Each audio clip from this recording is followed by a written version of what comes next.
Chapter 71. Dalinar is approaching the rift, and I'm going to fast forward this little first chapter. It is important, and stop me if you want to talk about anything, but Dalinar is approaching the rift, and Evie goes to him, or actually Dalinar goes to Evie and says, hey, what's up? We're having a fight. You're really upset. You've been burning prayers all morning. What's the issue? And Evie says, I'm praying that the Almighty softens your heart. And Dalinar responds with, well, he has. I'm here. Let's talk. And then Evie says, oh, no, not for me. I'm praying that for the lives of your countrymen that you're about to go kill.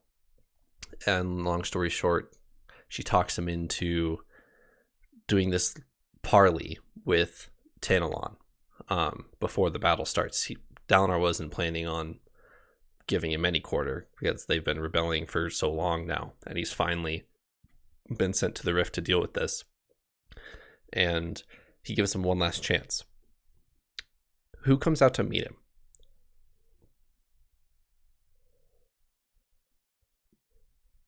It's the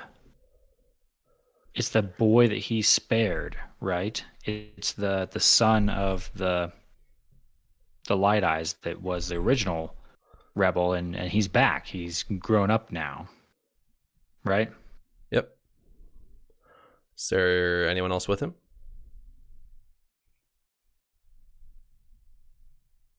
He had someone else with him who had a very distinct description of what they looked like, and I remember reading it and thinking, oh, that's probably important. I don't remember what that is. Moving on. See if I can find it. I don't even remember what the description was. It was something like on his face. He had a crescent moon scar on his face. Where have we seen it? Come on.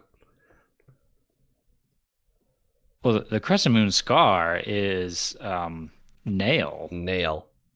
So, okay, Nale, presumably, is coming out of the rift with Tanalon. And there's a very specific... the reason why I'm stopping on this is because there's a very specific detail in this chapter. There's a discourse between Tanalon and Dalinar of, you need to be sure that you want to fight me to the death because I'm going to have to make an example of you. I'm only going to leave corpses and widows in the rift. And then once they've discovered that they can't come to a truce, they begin to walk away. And Tanalon says, unless we were in collusion the whole time and this was all a ruse. Dalinar turns. What does Tanalon do next? He tells him about the supply train, right? Right. But before he does that, he turns to the guy with him, and the guy with him nods his head, as if this was his idea to try to get Dalinar into this, what we later learn is a trap.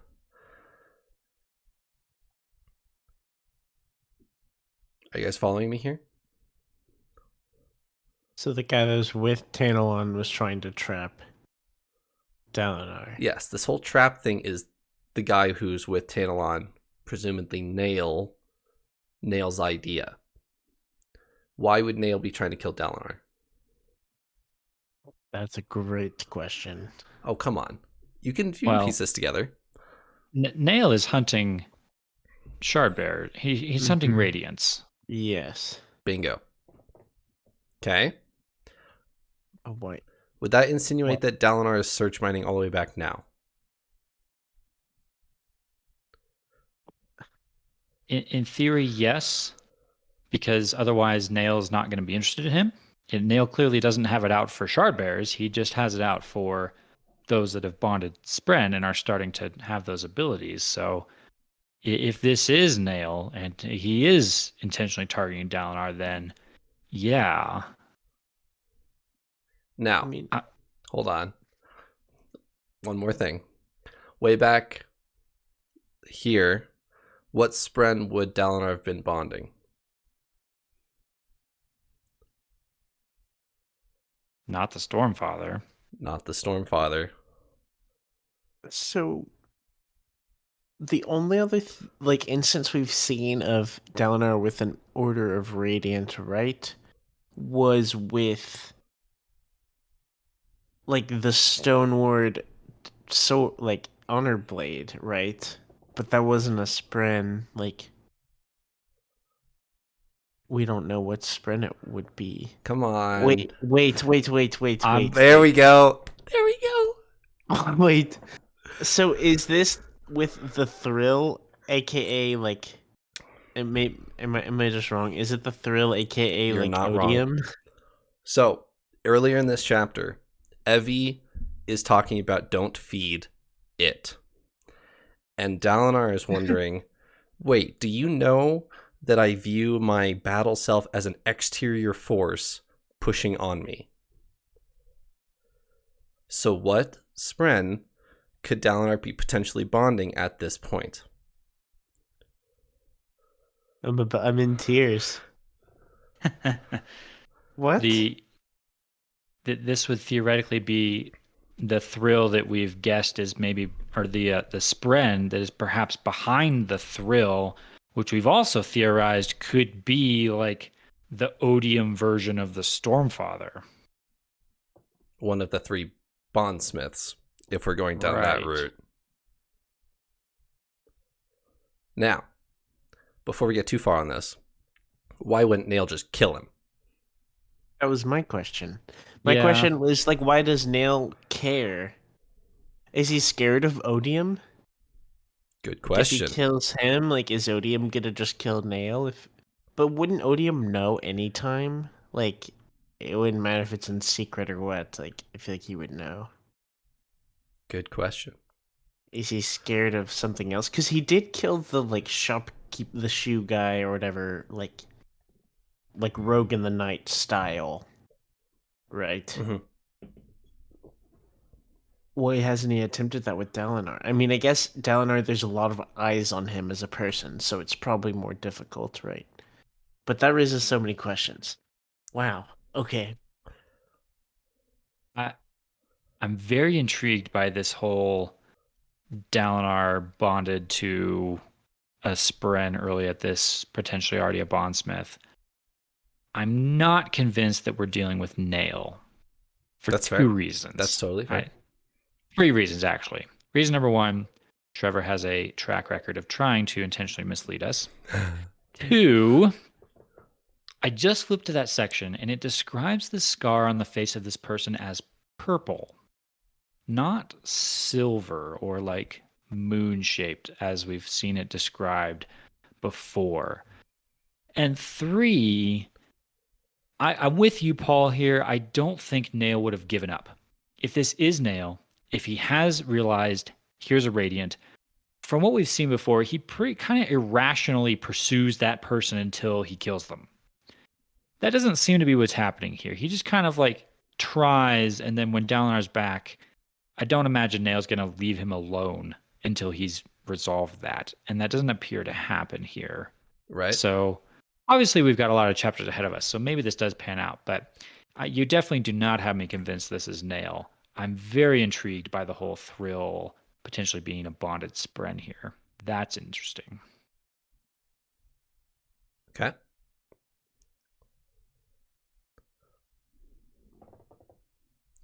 I don't know what to think anymore. I've been broken. We haven't gotten to the big chapters yet. You thought 71 was going to be a breeze chapter, moving on to, Honestly, I didn't think there was anything that deep in either of these. It was oh, okay, that's sad, whatever. Okay, moving on. Let's get to the notable things, right? Mm-hmm. But that's so. No, so a lot of this hinges on if it actually is Nale. Because if it is Nale, then that implies that the Thrill is this Odium version of the Stormfather, like the bondsmith for the Thrill, right? Whatever. If it's not Nale, then I think this is just coincidence. Doesn't really matter. Not significant. Moving on. And so that's a big deal, I think. I agree. I do think this person here does seem to be a little more important than is led on. I am tracking with what you're pointing out, Trevor, on the fact that it appears to have been this person's idea, or he's somehow involved. He has an interesting description. It did kind of ring a bell as, ooh, maybe we've seen that before. So I do think this person is more important than just a random advisor to this rebellious Bright Lord.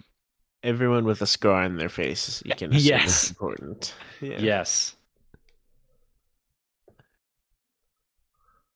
All right. Back to our plot. Tanalon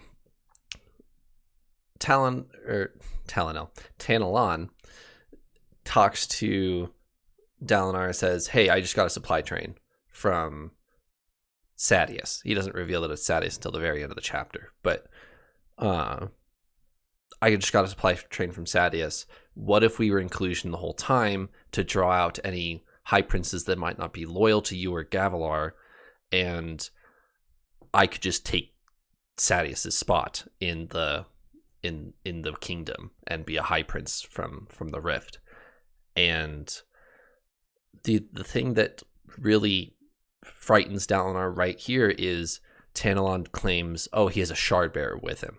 The Sadeas has a full plate and blade in this caravan here, and Dalinar probably wouldn't have worried about it unless he had said that, because he can't focus on the Rift with a shard bearer right behind him. You know, like if it's 100 guys in a caravan, whatever, they can defend their flank from 100 guys.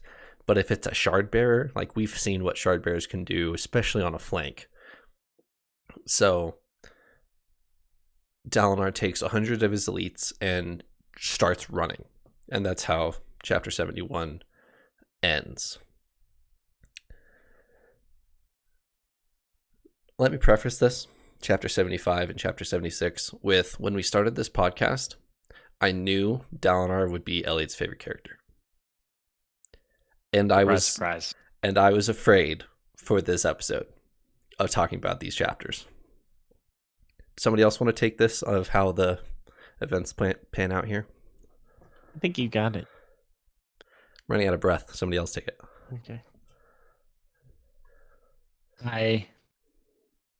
I'll take us through it. And yes, I've been waiting with bated breath, I guess, for what is going to happen to this character, because I do like Dalinar. He is my favorite character. I will say, before I talk about this, I still haven't quite let myself kind of release the emotions for this, just because there's still this huge unknown looming over us of what happens next. We've been knowing something terrible was coming, but what's of more interest to me is actually what's coming next. What happens between Dalinar's a terrible person. We've learned this. He does something terrible. How does he get from that to the honorable leader that we see in the present day? Like, that's going to define for me whether I can keep Dalinar as my favorite character or not. Absolutely. Not necessarily this instance here. In fact, if he does overcome this and become an honorable person in an honorable way, that can even make it more powerful of a story. Absolutely. So, all of that said, this, although it's a very emotional scene, it is very pivotal. It's not make or break for me yet. Okay, what actually happens here? So, Dalinar just got betrayed. He just got tricked. Falls for the trap, chases the caravan, gets a rock slide dumped on him. Can I kind of interject real quick here? I know I told you to take it, but please. Rock slide. Okay. The Rifters who have set this trap for him sort through the rock slide to find his plate and blade because they want it. Two things happen here. Dalinar is so angry that he's fallen for this. As soon as they uncover him, he gets up and he blacks out, right? He just starts fighting them and he has no memory of what he does to these guys. He comes to, and both of his hands are around this guy's neck. He's strangling this guy, and his shard blade is on the ground. Like, he's not even using his shard blade. He's ripping these guys apart with his shard blade armor. Really gruesome. Side note. Brandon Sanderson wrote this entire scene. Like, R-rated, like, completely gruesome. We were talking about it earlier. Like, this was a horrifying scene in his first draft. His editor said, "You need to take this out." Like, I understand Dalinar's a terrible person. You need to take this out. Like, there was a paragraph in here that was completely removed. And you can read it on Brandon Sanderson's website if you really want to. But I was going to say, I'm kind of curious now. He prefaces it with, like, yes, this is completely rated R. Like, this would be horrific to watch in a visual sense. Of he describes Dalinar as, like, completely berserk, completely lost his mind, punching these guys' heads in, like, basically with his shard plate. Anyway, go ahead, keep going. That makes a bit of sense, actually. This scene does feel a little bit like there's something missing. Like, Dalinar goes wild, berserk, blood rage, a lot of murder happens, and then very angry Dalinar is stuck with a long march back to the camp. Alone, right? All his men are dead. All of his elites are dead. That's part of his anger, is like he's brought his 100 elites to deal with this caravan, and they all die. Can I read a quote from his long march home back to camp? Yeah, whatever you want, Trevor. Thanks. Take it out.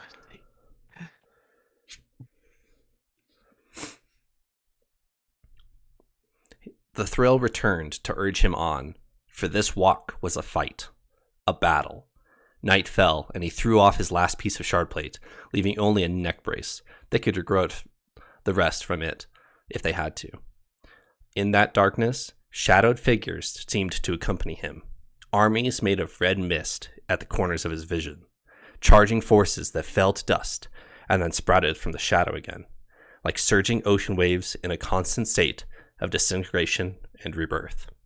Not just men, but eyeless horses, animals locked in struggle, stifling the life from one another, shadows of death and conflict to propel him through the night.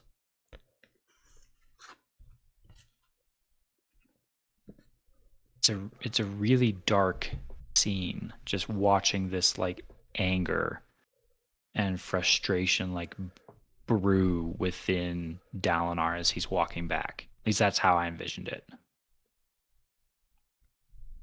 And he gets all the way back, and the scene where he arrives at the camp is pretty haunting too. He just, like, trudges past the guards who are just in shock of what they're watching, and he just walks into the main camp and is basically like, all right, everybody suit up, we're gonna go kill them all.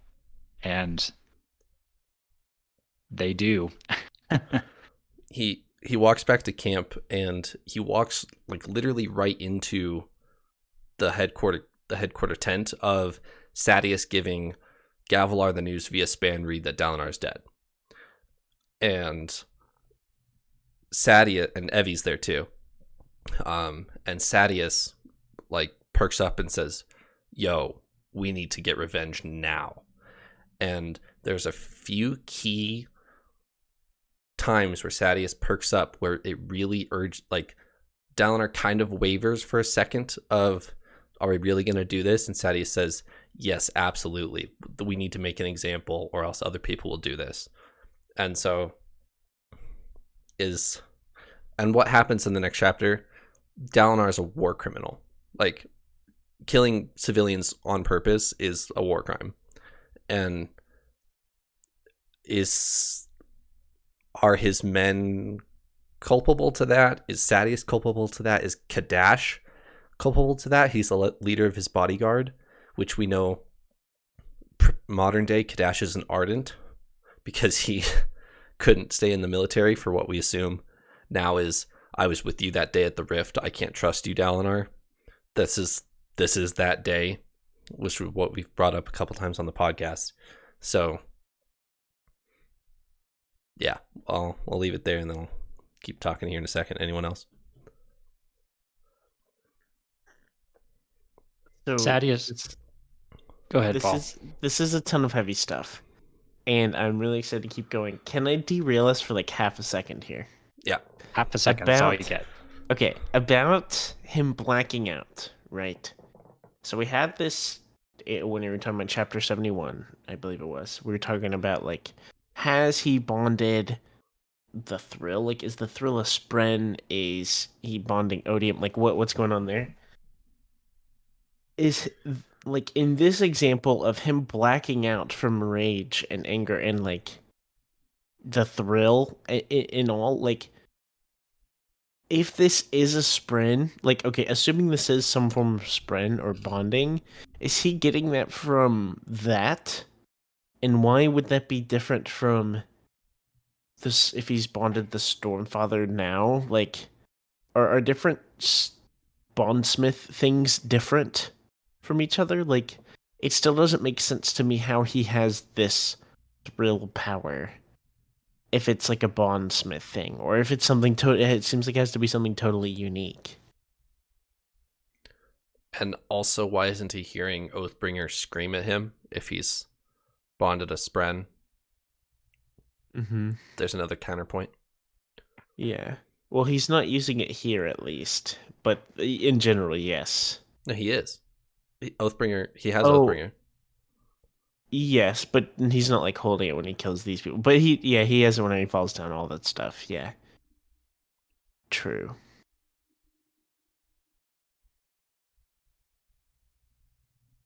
I don't know. Like that is the only part that's not adding up to me right now. Is like whenever he goes absolutely berserk and blacks out and wakes up to all the people he's killed, like is this the thrill? Like, if so, then the thrill seems like something totally different. That's not like him drawing in Stormlight to do something. Like, this is completely different. And so that is my I don't know what's going on moment there. And that is all. I read it as something a little more straightforward, perhaps, of just like berserker blood rage, of just he's so angry that he fights and doesn't remember it. He's just so consumed with the passion and the thrill of it all that he doesn't remember it. He essentially blacks out through that. So yeah, whether there's a more benevolent or not benevolent, malignant force involved there, I'm not sure yet. Okay. That kind of makes more sense. But if that's the case, then it's kind of on the side of the thrill is actually just an emotion that Dalinar has had that he doesn't really experience anymore. But it wasn't like an external force, I guess. Yeah. So anyway, yeah. Continuing through into, let's see, getting into chapter 76 really now. Trevor, you're absolutely right. Sadius does egg him on at some key points here. He's definitely not trying to calm him down by any means. Right. There's a few people who do kind of chime in. Kadash, I think, is one. Dalinar basically gathers the army and very specifically brings fire and oil with him, and a lot of it, and basically just rains, Armageddon down on the rift, and literally chucking fire over into this wooden city that's down in there, just burning the thousands upon thousands alive. And there's even a point in here where I think his name is Teleb, is one of his generals. Mm-hmm. And Teleb is, Trevor, correct me if I'm wrong, he's that like one random guy we saw a long time ago where he tried to assassinate Dalinar with a bow and arrow. He's the archer sniper guy. Yeah. Yep. And Dalinar like chased him down, caught him, and was basically like, "Join me or I kill you." And he's like, "Oh, okay, I guess I'll join you." And he's been a loyal soldier ever since. And he kind of challenges Dalinar here and says, "Hey man, this is not cool. There's tens of thousands of people down there that you're murdering." And Dalinar says, "It's the same choice I gave you of join me or die." And Teleb kind of rebuts that rather powerfully and says, basically, but I actually had that choice. These people are not even getting that choice. You're just murdering them.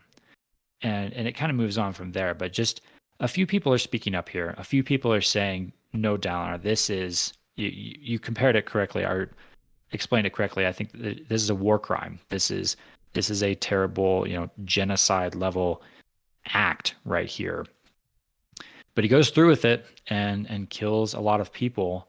And then in the midst of all of this, he goes to that same hidden location where he chased the Bright Lord to before, the same place we last saw a scene here in the Rift, which we thought was the reference that Kadash was making. Now that we've seen this scene, we know that's not what he was referencing. This is what he was afraid of.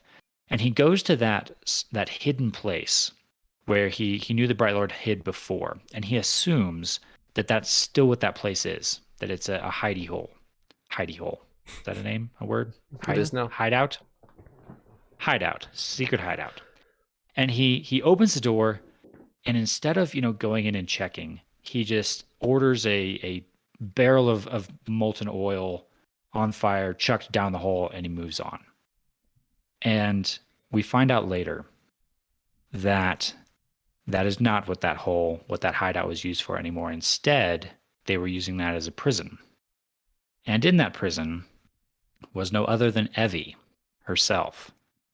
And it's revealed there at the end that Evie had basically escaped from her, guard or her babysitter or whatever back at the camp and had gone to the people of the Rift. There's kind of some theory involved here. Dalinar is kind of theorizing, right, that she had gone to maybe warn them or tell them, hey, you need to flee or something like that. But they took her captive and had locked her up. And Dalinar, in the midst of his rampage, murders his own wife.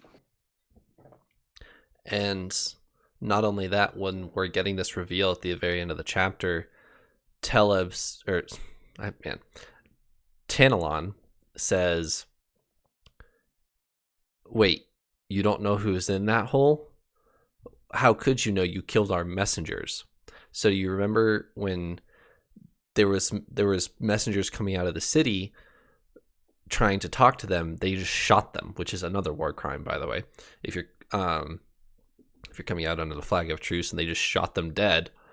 And so he had no idea that Evie was in the city, and that's assuming that's what they were going to tell him. It's like, we have your wife, don't, like, we'll barter for her life or whatever.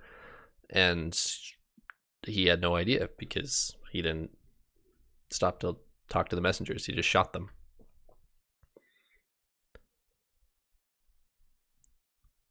And yeah, this is big. This is very much in line with what I was fearing was coming. And I think we had guessed, we had theorized something before, what could be this moment, what happened to Dalinar's wife. And it's pretty shocking in the sense that it's a very hit you in the gut kind of moment. But at the same time, I'm not overly surprised by what just went down. This is about on level with what I was expecting. We were expecting Dalinar's violent nature to backfire on him, and we know that Evie had to die at some point. So putting two and two together there of either Dalinar inadvertently or more directly, which is the actual case here, causing the death of his wife. This does seem like what everything was building to.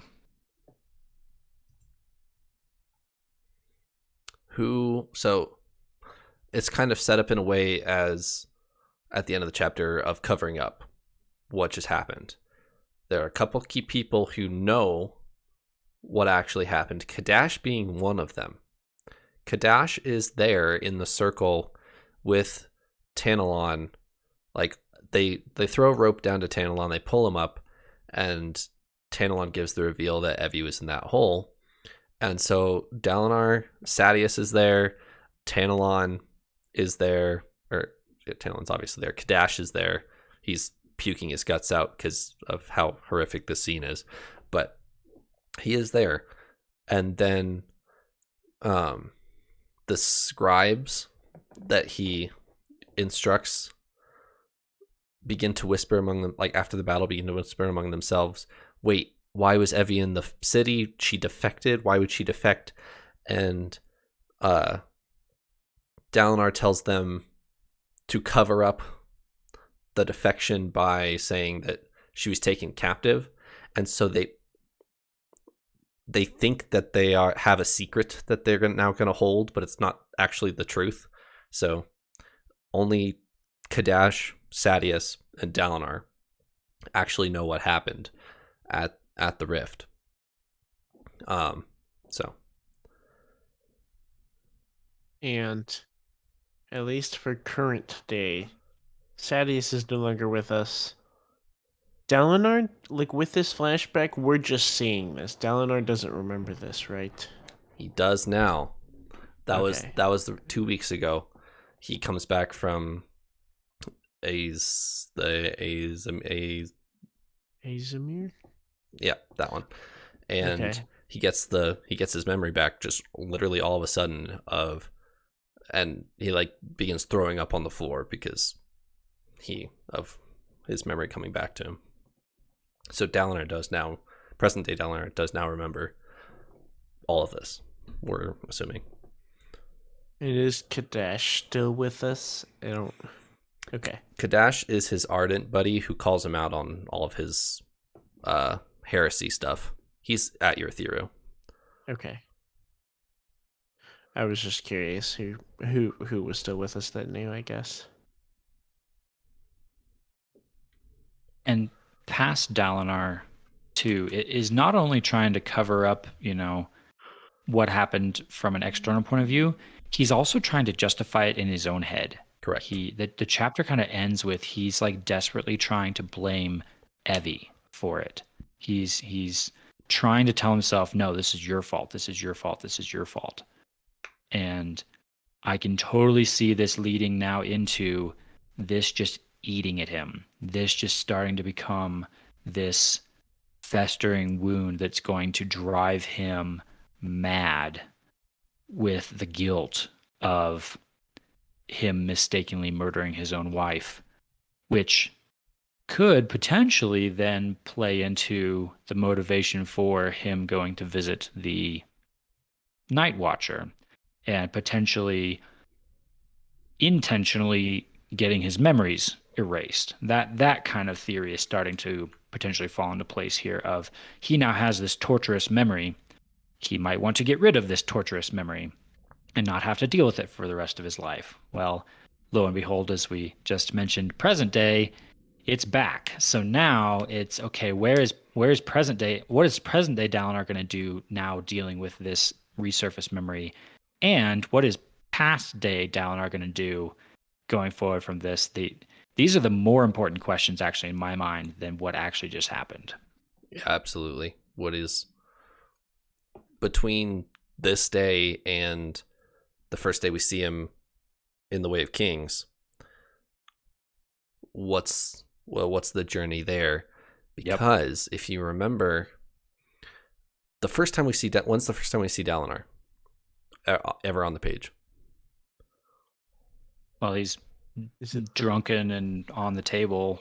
Correct. While Gavilar's getting assassinated. Does he ever drink since then? No. Mm-mm. No. The war codes, remember? He's right. He's the big war codes, no drinking on duty type of guy. Right. Mm-hmm. So there's got to be something in there that kicks that in for him. So okay, that makes sense. I was even thinking like him covering up and also like trying to place the blame on Evie is honestly really reminiscent of like Sadeas. Like it shows how they were honestly old like buddies. Like whenever I'm thinking of this or reading this, it makes me think of Sadeas as we saw him in The Way of Kings and everything. Like because he twists it of I'm betraying you for your own good because you've done this to yourself. You've become weak. So I'm preserving your legacy and killing you now. Is that what you're talking about? Yeah, just like anything that could be perceived as me doing wrong, I need to explain how it's not my fault. Like I was doing something right still. Like no matter what it is even if it's something major scale like this. Um and so yeah, I'm really curious to see the journey between that and Dalinar as we know him.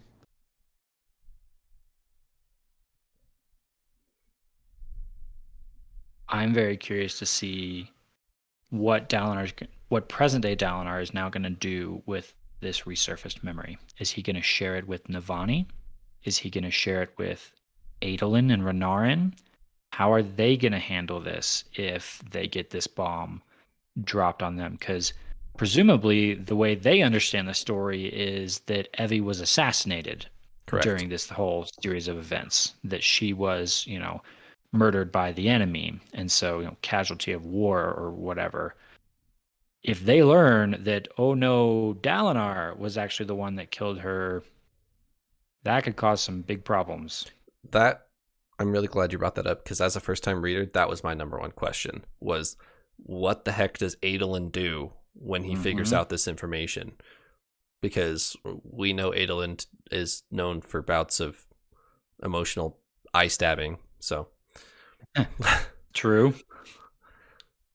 I was honestly thinking about that a little bit of like now like father like son almost. They kind of have their big murder to cover up almost. And Evie's is more like tragedy related, I guess. Dalinar's was literally like, I am going to stab you in the eye now.